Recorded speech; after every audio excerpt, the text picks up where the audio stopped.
it's politics time again.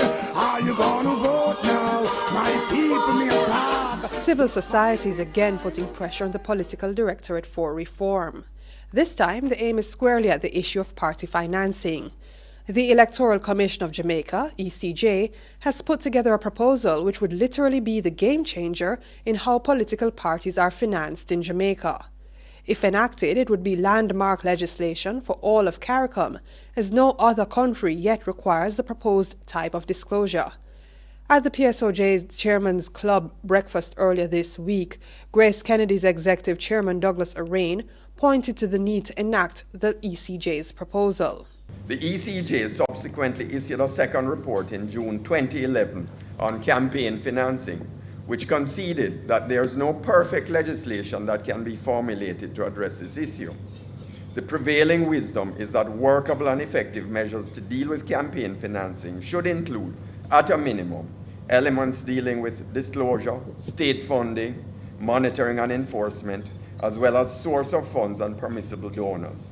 This topic of campaign funding has been raised by resolution in Parliament since 2002, 9 years ago, and to date it has not been addressed. I'm told that the ECJ has gone back to the parties in the face of much resistance again from some quarters.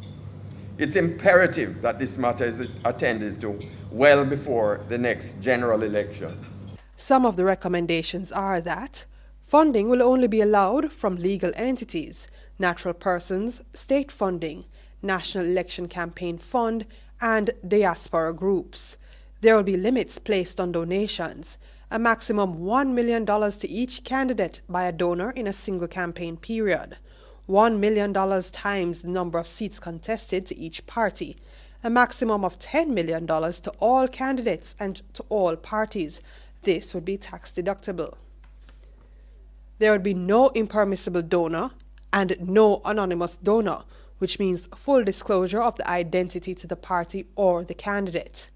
The full slate of recommendations have been endorsed by the Private Sector Organization of Jamaica, the PSOJ. There is a draft ECJ report that is out that the ECJ has shared with us, and I want to let the members know that through our membership in the Jamaica Civil Society Coalition, as well as separately, it is our plan to endorse formally those recommendations and to use all our efforts in the context of our advocacy to achieve the implementation of both the political party financing and campaign finance reforms prior to the next election. Parliament should begin to debate the legislation in September, which would replace sections 55 to 61 of the Representation of the People's Act. However, will our legislators be willing to literally throw the apple cart out the door? Well, it's politics time again. Are you gonna vote now? My people may